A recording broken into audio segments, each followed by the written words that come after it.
Okay, everybody ready?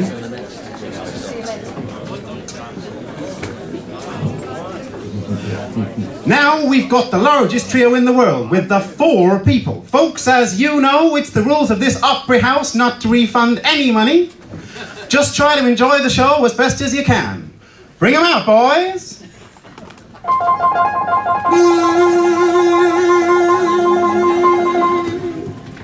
One, two, three,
So, ladies and gentlemen, welcome back. It's Sunday morning. Welcome to Hot Jazz Church. So, the music of the Mound City Blueblowers. Named after which city? Anybody know? The Mound City? There was a clue in that last tune, actually. Manchester City. St. Louis, Missouri, where they met in 1924. Right. So they played for a long time. They started, as I say, in 24. They went into the early 30s or mid-30s. And everybody probably has their own favourite period from the history of the Mound City Blueblowers. The sensible thing to do would be to try to cover all of it. Never mind, we're not going to do that. We're going to focus on 1929 to 1931, when they made 2 films. I don't know if they were Vitaphone, but they were certainly early soundy films. One was called The Opry House, and one was called 9 O'Clock Folks. Both of them were sort of variety vaudeville shows with different acts. One of them has a close harmony female singing quartet, a performing dog act, and a comedian with big shoes. And you'll see tributes to all of those acts later today on this stage. Yes. So, the next one we're going to do, the dogs, yeah. Okay, I Ain't Got No Body, which is going to be sung for you by Mr. Spats of Langham. Right, off we go.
And nobody cares about me.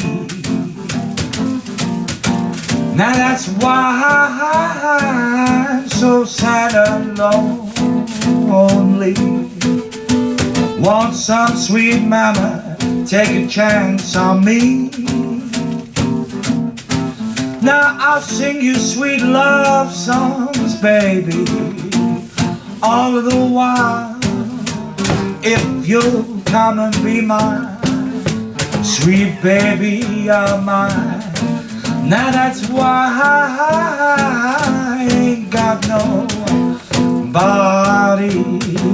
and nobody. Why nobody cares about me? Yeah, man.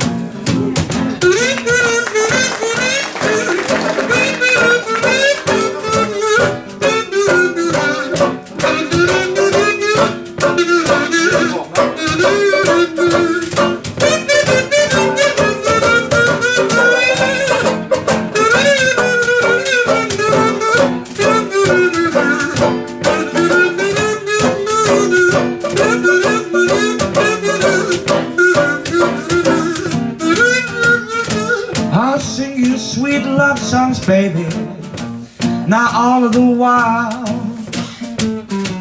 If you'll come and be mine, sweet baby, you're mine. Now that's why I ain't got nobody and nobody. Nobody cares for me or you. And nobody, why nobody cares about me.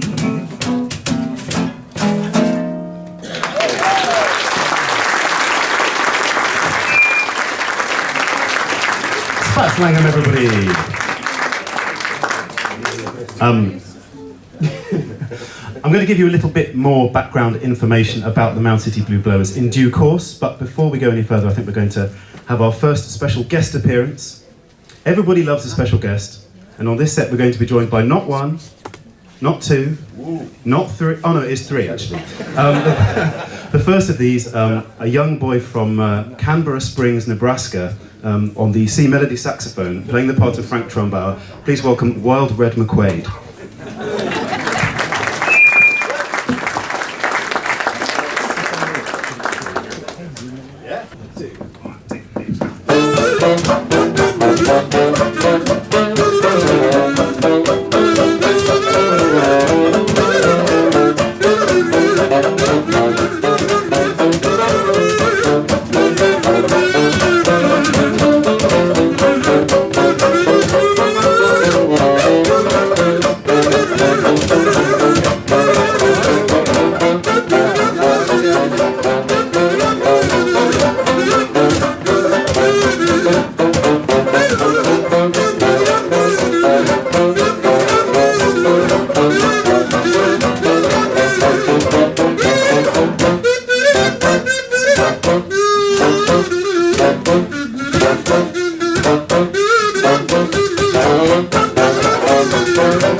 Welcome McQuaid, everybody.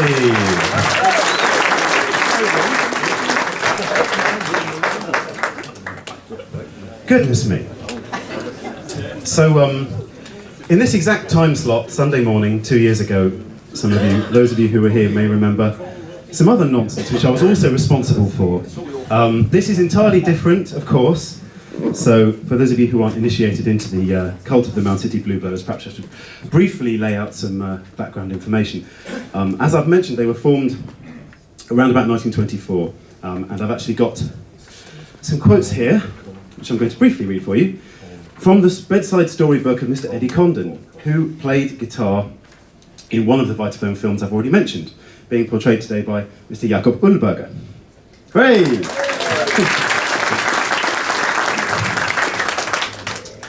Rome had a fiddler while it was burning. New York in 1929 had the Mound City Blueblowers. I quote, Red McKenzie was an ex-jockey born in 1899, the last of 10 children christened William. After breaking both arms in his chosen profession, he retired and hopped bells at the Claridge Hotel in St. Louis. Standing on the sidewalk waiting for patrons to arrive, he folded a piece of paper across a comb and blew tunes to amuse himself. A young clerk named Dick Slevin came out of Butler Brothers' store with a kazoo and hummed along to the music. Slevin knew a man named Jack Bland who played a banjo. Bland, Slevin and Mackenzie began playing together. Isham Jones got them a recording date with Brunswick. The record sold over 1 million copies. I should mention Mr. Bland is being portrayed, of course, by Mr. Spats Langham, who also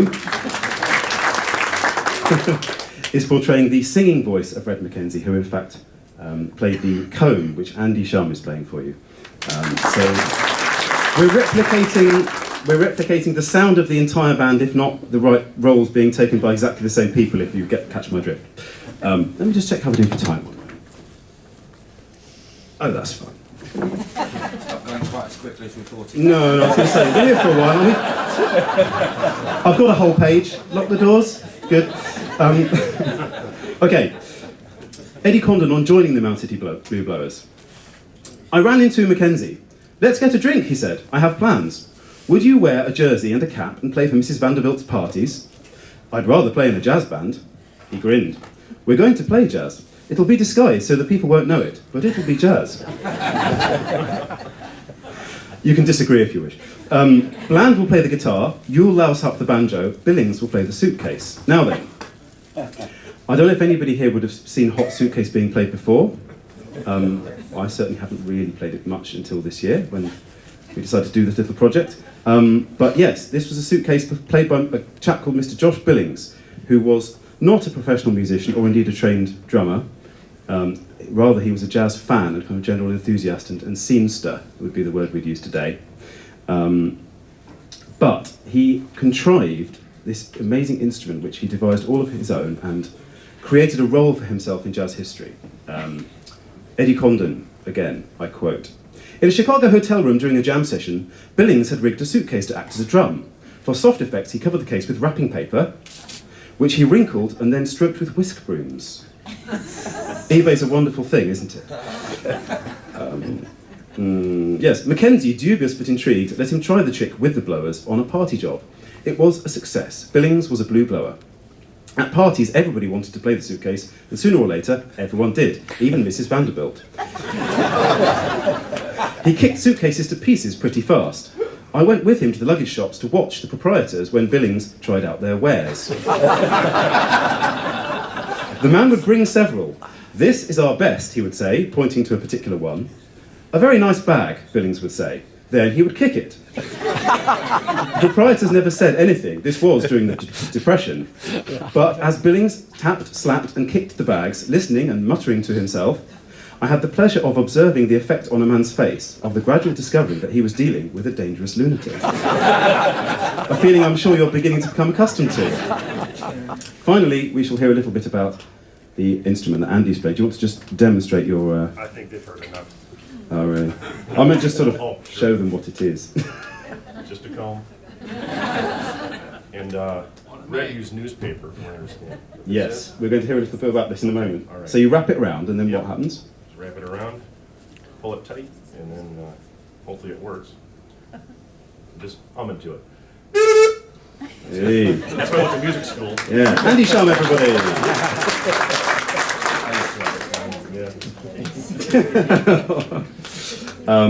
Right, so finally we'll hear a little bit about Red McKenzie and what paper he used.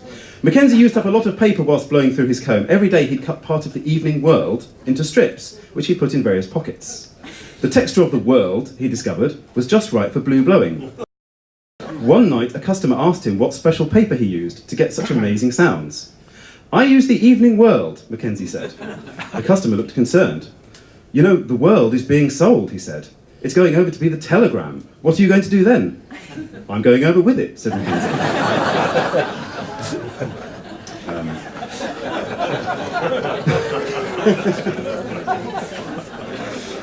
Finally, I should mention that Josh Billings, the drummer, the suitcase player, in 1929 was in a car accident and lost his front teeth. So if you go onto YouTube and find the Vitaphone films with the Mound City Blueblowers playing like this, he's missing his two front teeth. And I tried to find a cheap and convenient solution to blacking out my two front teeth, but short of physically knocking them out, there didn't seem to be an easy way of doing that. So you'll have to just make do with imagination. Right, let's play another tune, shall we? Okay. This one is My Gal Sal, which is in fact in the same film as I Ain't Got No Body, which we played before. Once again, Spats is going to sing it for you. Off we go.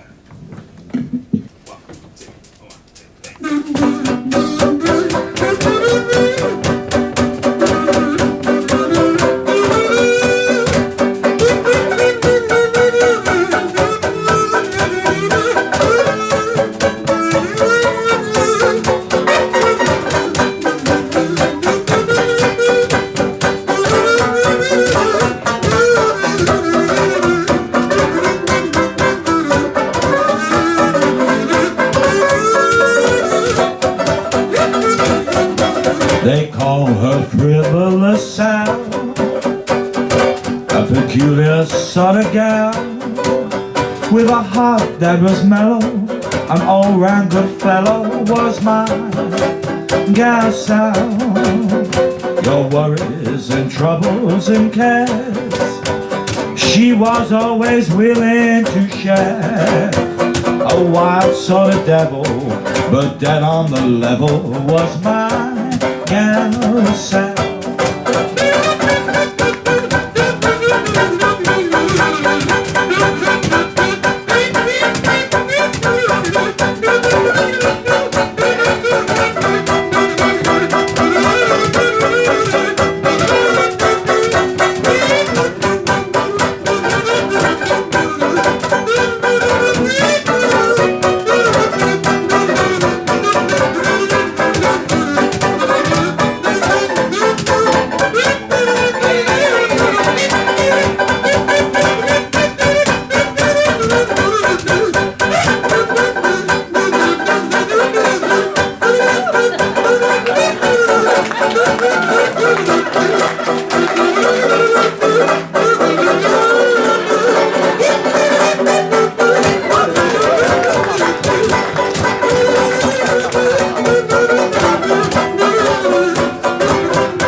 So it was probably about, I don't know, November time? No, maybe not after that, maybe December.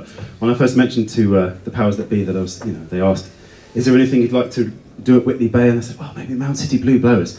And Patty got in touch to say, oh, are you going to do this next tune that we're going to play? And seeing as it's her festival, I really couldn't turn her down, could I? So to finish with, we're going to have our three special guests. Michael, you've already heard. And we're going to be joined by, so this time actually, it's Pee Wee Russell, everybody. Big round of applause for Pee Wee Russell. On the trombone, here comes Glenn Miller. Yeah, go around there. And finally, just putting on his sling, it's Coleman Hawkins.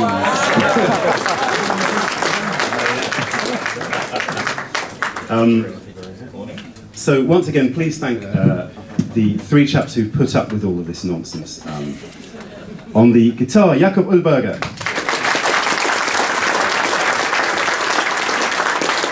On the banjo, the wonderful Spats Langham.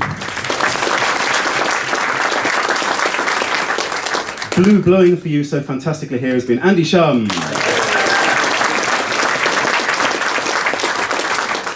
And lousing up the hot suitcase, myself, Mr. Paul.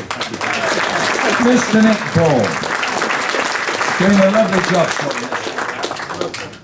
Right. Lovely. Hello Lola. Off we go. 1, 2, 1, 2, 3.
Thank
you.